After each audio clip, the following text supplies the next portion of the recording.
Você já sentiu isso? Aquela sensação no final do mês, quando você olha para o seu contra-cheque e depois para tudo o que você fez, para todas as horas que dedicou, e se pergunta: é só isso? Você se esforça, cumpre metas, responde e-mails de madrugada, sacrifica seu tempo de lazer e de descanso, e no final parece que está correndo em uma esteira que nunca para. Você sente o cansaço nos ossos, o estresse na mente, mas a recompensa parece nunca ser proporcional ao seu esforço. Para onde vai todo o valor que você gera? Essa não é uma sensação exclusivamente sua.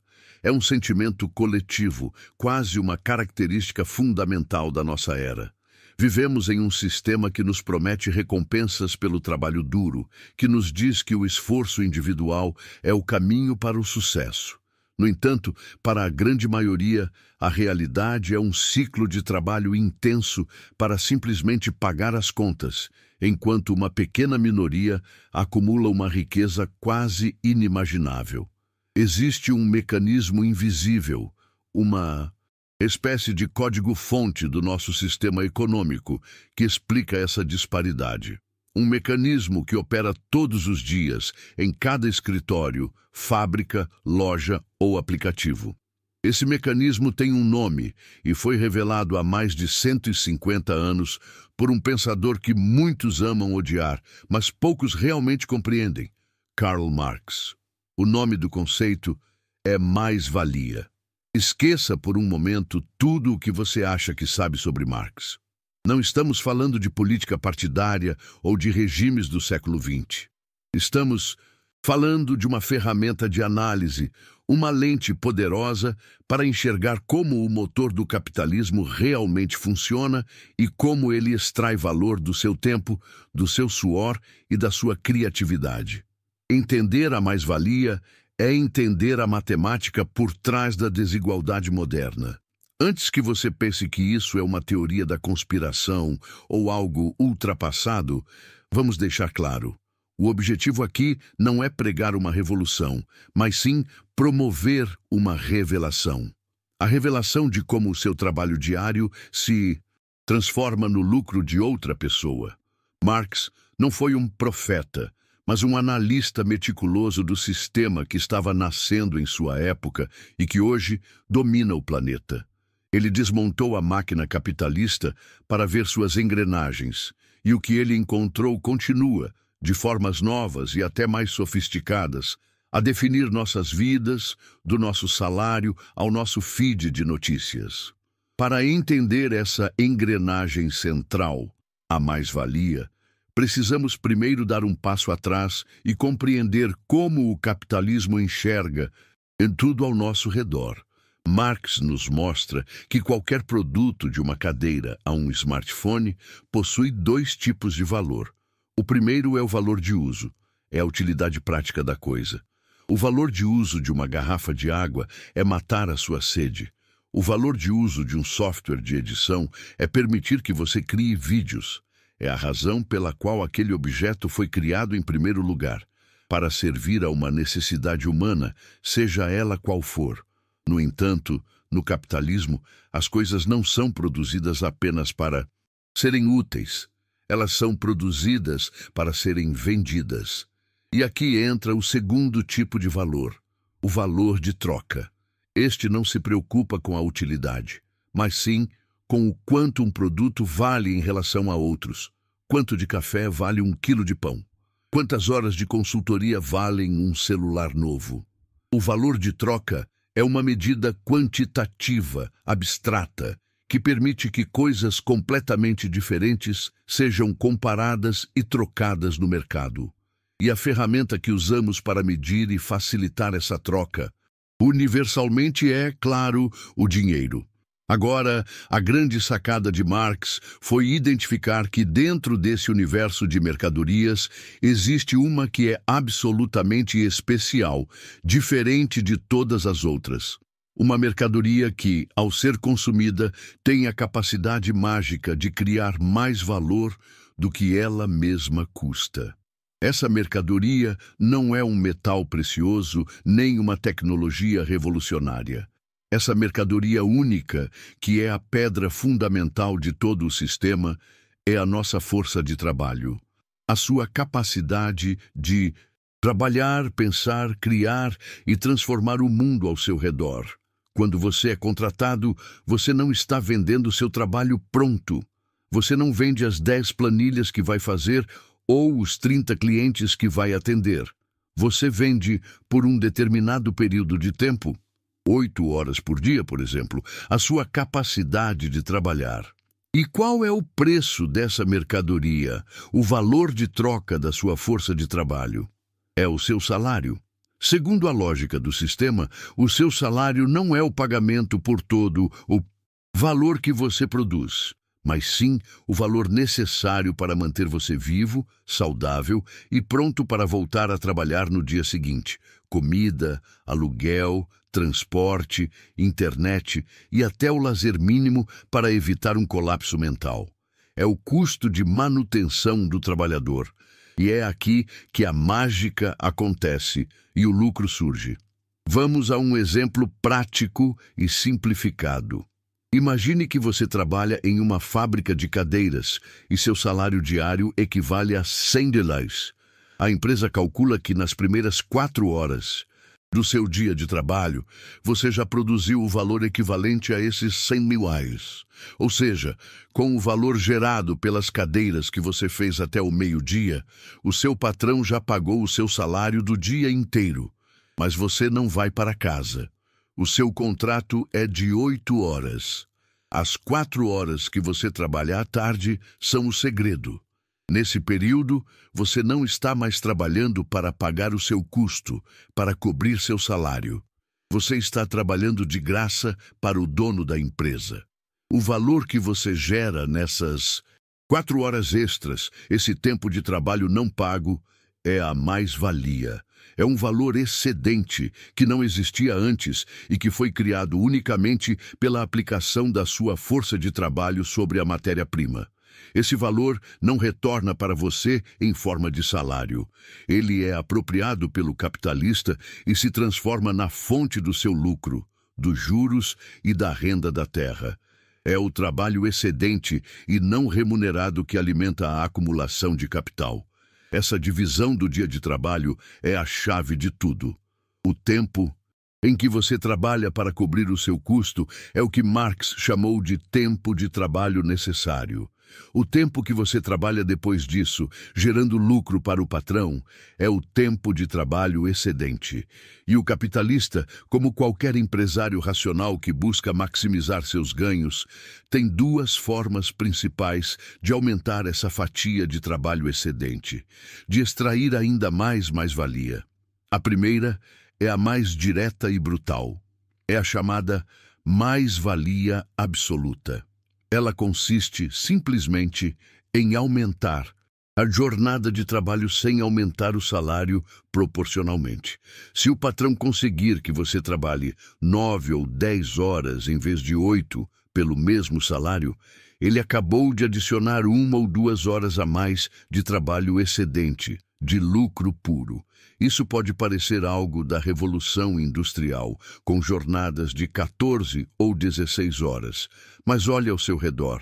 As horas extras não pagas, a pressão para vestir a camisa da empresa e ficar até mais tarde, a expectativa de que você responda e-mails e mensagens fora do seu horário.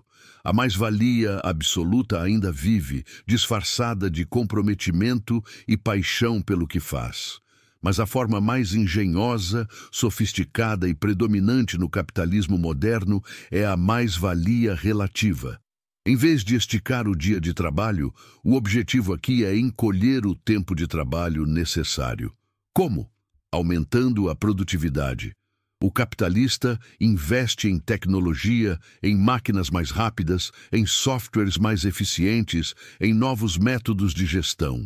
O objetivo é fazer com que você produza o valor equivalente ao seu salário não mais em 4 horas, mas em 3, 2 ou até 1 hora. O dia de trabalho continua com 8 horas, mas agora 6 ou 7 delas são dedicadas a gerar lucro para a empresa. Pense no seu próprio trabalho. Aquela nova planilha automatizada que o seu chefe implementou, o novo software que faz em minutos o que antes levava horas, o treinamento de otimização de tempo. Tudo isso vendido como uma forma de facilitar a sua vida e modernizar a empresa. Tem como função primordial aumentar a produtividade. E o aumento da produtividade, no fim das contas, significa aumentar a taxa de extração de mais-valia. Você produz mais no mesmo período, mas seu salário raramente acompanha esse salto de produtividade. O ganho vai, majoritariamente, para o topo. Isso nos leva a um outro conceito crucial de Marx, a alienação. No trabalho moderno, especialmente o de escritório, ou o mediado por tecnologia, o processo se torna tão abstrato que perdemos a conexão com o valor que estamos criando. O analista de dados que otimiza uma campanha de marketing não vê o produto sendo vendido, apenas números em uma tela. O programador que escreve um código para um aplicativo não controla o destino ou o lucro gerado por esse aplicativo. O valor parece surgir da tecnologia, do sistema, e não do esforço humano.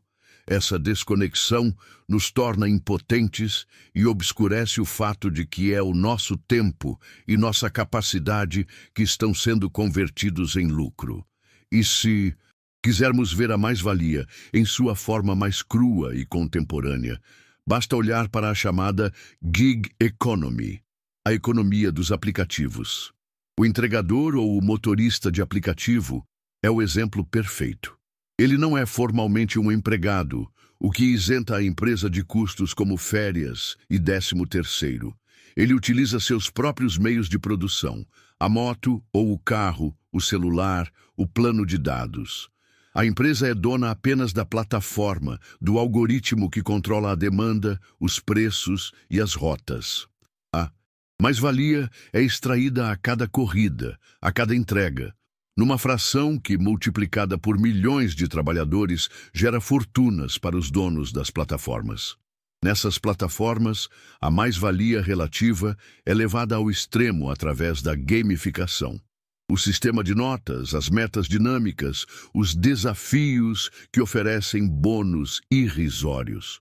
Tudo isso funciona como um chicote digital, incentivando o trabalhador a correr mais, a aceitar mais corridas em menos tempo, a ser mais eficiente. Ele compete consigo mesmo e com os outros para diminuir seu tempo ocioso e maximizar seu tempo produtivo. Na prática, ele está sendo psicologicamente condicionado a aumentar a taxa de mais-valia que a plataforma extrai dele, tudo isso sob a ilusão de ser um empreendedor autônomo. Mas e o trabalho criativo? Você pode perguntar. Um publicitário, um designer, um roteirista, a lógica é a mesma, porém mais sutil. A matéria-prima é a sua criatividade, sua cultura, suas ideias. A pressão não é para apertar parafusos mais rápido, mas para ter a grande ideia que vai viralizar. O tempo de trabalho se expande para além do escritório. A ideia que você tem no banho, a solução que surge durante um filme no fim de semana, tudo isso é capturado e convertido em valor para a agência ou empresa. A linha entre vida e trabalho se apaga, e todo o seu potencial criativo passa a ser um campo para a extração de mais-valia.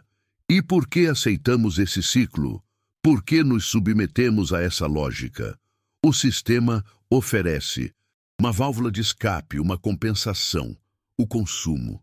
Somos pagos com um salário que representa apenas uma fração do valor que criamos. E então somos bombardeados com publicidade para usarmos esse mesmo salário para comprar produtos. Produtos que, muitas vezes, foram feitos por outros trabalhadores em situação semelhante.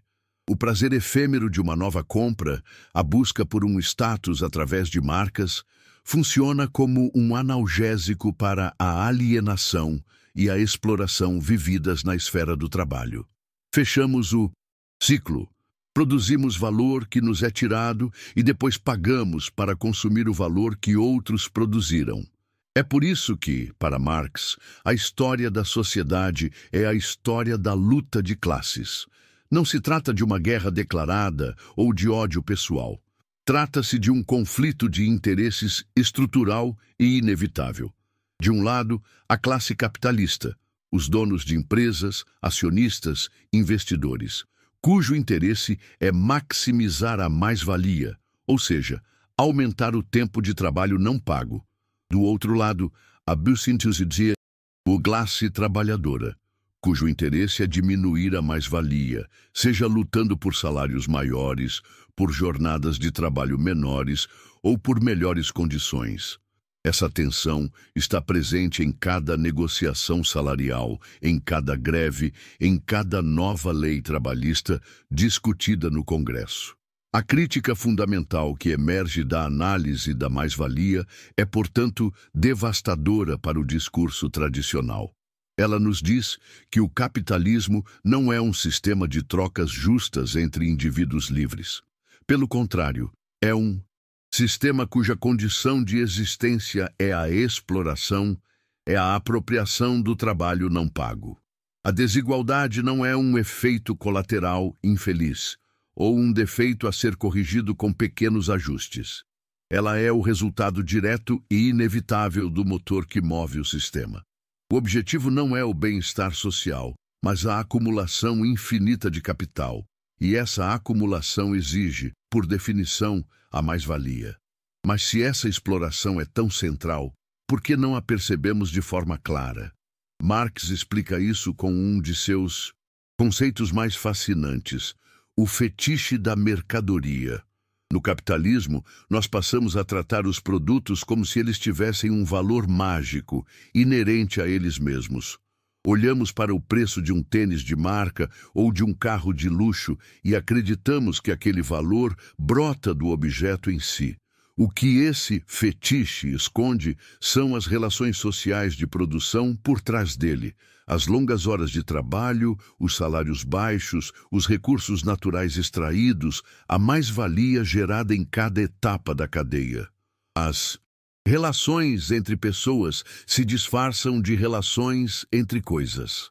O smartphone é o exemplo supremo desse fetiche. Vemos um objeto de desejo, um símbolo de status e tecnologia, e pagamos um preço elevado por ele. O que não vemos é a rede global de exploração que o torna possível.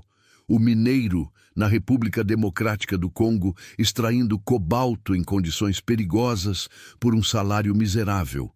O operário na linha de montagem na China, trabalhando em turnos exaustivos para cumprir metas impossíveis. O engenheiro de software na Califórnia, pressionado a inovar constantemente, gerando um valor intelectual imenso que se traduz em lucros bilionários para acionistas que ele nunca conhecerá. A mais-valia é extraída em cada um desses elos, mas ela é invisível para o consumidor final. Para que esse sistema se mantenha, ele não precisa apenas de força econômica, mas também de uma narrativa, uma história que o justifique. Marx chamaria isso de ideologia dominante. É o conjunto de ideias, valores e crenças promovido pela classe que detém o poder, que apresenta os seus interesses particulares como se fossem os interesses de toda a sociedade. No nosso tempo, essa ideologia se manifesta em conceitos como a meritocracia, o sonho do empreendedorismo individual e a glorificação da riqueza como sinal de virtude e inteligência. A meritocracia, em particular, funciona como uma cortina de fumaça perfeita. A ideia de que qualquer um pode chegar ao topo apenas com talento e esforço é poderosa e sedutora. No entanto, ela ignora completamente as condições de partida.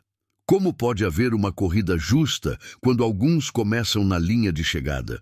Aquele que herda capital, que herda empresas e ações, não precisa vender sua força de trabalho.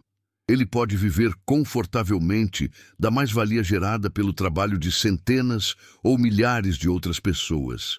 A meritocracia acaba culpando o indivíduo pelo fracasso, ofuscando a estrutura de exploração que torna o sucesso para a maioria, uma exceção e não a regra.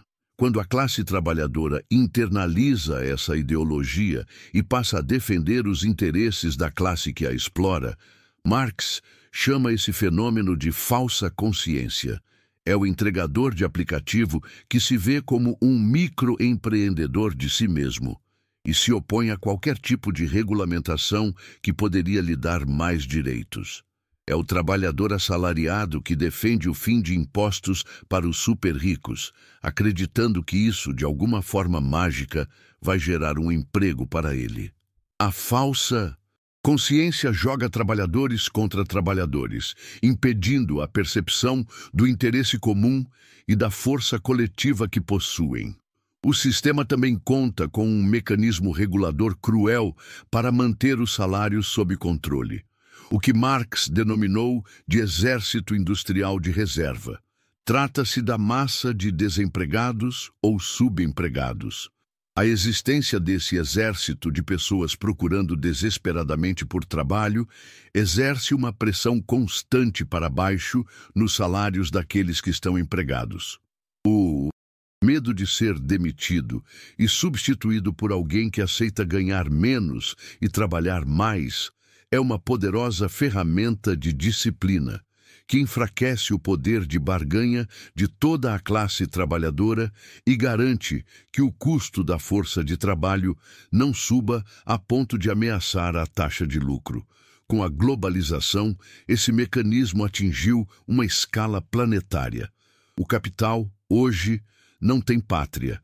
Ele pode se mover livremente pelo globo em questão de segundos, em busca dos menores salários, das leis trabalhistas mais frouxas e dos maiores incentivos fiscais. Isso coloca os trabalhadores do mundo todo em uma competição direta entre si. Uma montadora pode fechar uma fábrica no Brasil e abrir outra no Vietnã se lá puder extrair uma taxa de mais-valia maior. Essa mobilidade do capital, em contraste com a relativa imobilidade dos trabalhadores, dá aos donos dos meios de produção um poder de chantagem sem precedentes sobre nações inteiras. Mas isso não significa que as pessoas sejam apenas vítimas passivas. A outra face da exploração é a resistência. E o primeiro passo para a resistência efetiva é a transição da falsa consciência para a consciência de classe. É o momento em que os trabalhadores deixam de se ver como indivíduos isolados em competição e passam a se enxergar como um grupo com interesses comuns e opostos aos da classe capitalista. É a percepção de que o problema não é o colega de trabalho, mas a estrutura. É o clique de que a sua exploração individual faz parte de uma exploração coletiva. E como essa luta de classes se manifesta hoje? Ela assume novas formas, adaptadas ao nosso tempo. São os funcionários de gigantes da tecnologia como a Amazon e a Google se organizando em sindicatos pela primeira vez na história. São os entregadores de aplicativo que, através de grupos de WhatsApp, coordenam paralisações para exigir taxas melhores e condições de trabalho mais seguras. É o debate público cada vez mais intenso sobre a necessidade de taxar as grandes fortunas e heranças para financiar serviços públicos. A luta pela apropriação do valor que produzimos coletivamente está mais viva do que nunca. É por isso que, mais de um século e meio depois, a teoria da mais-valia se recusa a morrer. Longe de ser uma relíquia empoeirada, ela nos oferece uma gramática para decifrar o mundo em que vivemos em 2025. Quando você lê sobre lucros recordes de bancos e empresas de tecnologia, enquanto os salários da maioria mal acompanham a inflação, você está vendo a mais-valia em ação. Quando vê a precarização se espalhar sob o nome de uberização, você está testemunhando novas e eficientes formas de extração de trabalho excedente. Marx nos deu o mapa da máquina, e a máquina, ainda que com uma nova aparência, continua operando. E a lógica da extração de valor vai hoje muito além da economia tradicional. Vivemos em uma era onde nossa própria vida social se tornou uma matéria-prima. Cada clique, Cada like, cada busca que fazemos online gera dados. Esses dados, a pegada digital da nossa existência, são coletados, processados e vendidos, gerando um valor imenso para as gigantes da tecnologia. Nossa atenção se tornou uma mercadoria disputada e vendida a anunciantes. A lógica da mais-valia se expandiu do chão da fábrica para a tela do nosso celular, buscando transformar cada aspecto da experiência humana em uma fonte de lucro. Isso nos coloca diante de um profundo paradoxo. A tecnologia que desenvolvemos nos permitiu atingir níveis de produtividade inimagináveis. Teoricamente, deveríamos estar trabalhando menos, aproveitando mais tempo livre, vivendo com menos estresse e mais segurança. Se podemos produzir tudo o que precisamos com uma fração do esforço humano de antigamente, por que a realidade para tantos é de mais ansiedade, mais trabalho e mais incerteza? A teoria da mais-valia oferece uma resposta clara, porque os ganhos dessa produtividade não são socializados. Eles são apropriados privadamente, servindo para aumentar o lucro e a acumulação, e não para libertar o tempo humano. E isso levanta uma questão fundamental sobre a nossa liberdade. O sistema nos diz que somos livres porque podemos escolher onde trabalhar, o que comprar, em quem votar. Mas Marx nos provocaria a perguntar: que tipo de liberdade é essa, se a alternativa a vender sua força de trabalho para outra pessoa é a miséria? Se você precisa se submeter à extração de mais-valia para poder sobreviver, você é verdadeiramente livre. A liberdade para ele não seria apenas a liberdade de escolher o seu patrão, mas a liberdade da necessidade de ter um patrão em primeiro lugar. A liberdade de controlar o próprio tempo e o próprio destino. É crucial entender que esta crítica não é um ataque a indivíduos. Não se trata de dizer que todo empresário ou capitalista é uma pessoa má e gananciosa. Muitos podem ser bem-intencionados, podem tratar bem seus funcionários. A crítica de Marx é ao sistema, à sua lógica impessoal e implacável. Um capitalista que, por um gesto de pura bondade, decidisse abolir a mais-valia em sua empresa, pagando aos trabalhadores o valor total de sua produção, provavelmente seria engolido pela concorrência em pouco tempo. Os atores são, em grande medida, forçados a desempenhar os papéis que a estrutura do sistema lhes atribui para sobreviverem nele. E assim voltamos ao ciclo do consumo. O trabalho, para a maioria, é um meio para um fim, um lugar de alienação e extração, onde então buscamos nossa identidade, nosso prazer, nosso senso de realização na esfera do consumo. Somos incentivados a definir quem somos, não pelo que fazemos ou criamos, mas pelo que possuímos. A marca do tênis, o modelo do carro, o destino da viagem. O consumo funciona como a grande promessa de felicidade que nos faz tolerar um sistema de trabalho que, em sua essência, nos esvazia. É a cenoura que nos mantém correndo na esteira. Então, existem alternativas? Marx não ofereceu um projeto detalhado de futuro, mas nos deixou a pergunta central: e se os meios de produção, as fábricas, as terras, as tecnologias, as plataformas digitais, em vez de serem propriedade privada de uma minoria, fossem controlados democraticamente por aqueles que os utilizam e trabalham neles? E se o propósito da nossa imensa capacidade produtiva não fosse a acumulação de lucro para poucos, mas a satisfação das necessidades humanas e a expansão do tempo livre e criativo para todos? A questão não é ter uma resposta pronta, mas ter a coragem de fazer a pergunta. Entender a mais-valia, portanto, é muito mais do que aprender um conceito econômico. É adquirir um kit de ferramentas para o pensamento crítico. É uma lente através da qual você pode analisar seu próprio emprego, seu salário, a publicidade que você vê e as notícias que você lê. É começar a se perguntar de forma consistente e profunda: quem realmente se beneficia do meu tempo e do meu esforço? Para onde está indo o valor que eu ajudo a criar todos os dias? Esta pergunta, por si só, é o início de um despertar, porque esse conhecimento é, acima de tudo, empoderador. Ele nos liberta da armadilha da culpa individual. A ideia de que, se não estamos prosperando, é porque não somos bons ou esforçados o suficiente. Ele nos permite enxergar as estruturas, as regras do jogo que estão operando em segundo plano. E compreender o jogo é o primeiro e indispensável passo para começar a pensar em como mudá-lo, seja em pequena escala, no seu local de trabalho, ou em grande escala, como sociedade. O mundo de hoje é vastamente mais complexo do que na época de Marx. No entanto, a lógica fundamental que ele descreveu, a busca incessante do capital por autoexpansão através da extração do valor criado pelo trabalho humano, continua sendo uma força motriz de nossa civilização. Adaptou-se, sofisticou-se, digitalizou-se, mas permanece. Portanto, a tarefa de continuar a analisá-la, compreendê-la e, para aqueles que assim desejarem, desafiá-la, nunca foi tão urgente e relevante. A história não terminou. Ela está sendo disputada a cada hora de trabalho. Agora que você entende o mecanismo da mais-valia, você possui uma nova lente para enxergar o mundo.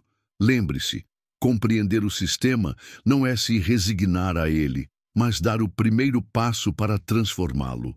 O valor mais importante é o seu tempo e a sua capacidade de criar. A questão é, a serviço de quem você os coloca. Você já sentiu na pele os efeitos da mais-valia no seu trabalho ou na sua vida? Como essa ideia de trabalho não pago se conecta com a sua realidade? Compartilhe sua perspectiva e suas experiências nos comentários abaixo. Vamos construir essa reflexão juntos. Se este conteúdo abriu sua mente, não se esqueça de se inscrever no canal e ativar as notificações. Assim, você não perde os próximos vídeos que continuarão a desafiar o senso comum e a oferecer ferramentas para um pensamento crítico e transformador. Clique no vídeo que está aparecendo na tela agora para mergulhar em outro conceito fundamental: o fetiche da mercadoria, e descobrir por que damos tanto valor às coisas e tão pouco às pessoas que as fazem. Obrigado por dedicar seu tempo a esta reflexão. Que o conhecimento te fortaleça e a curiosidade te guie. Até o próximo vídeo.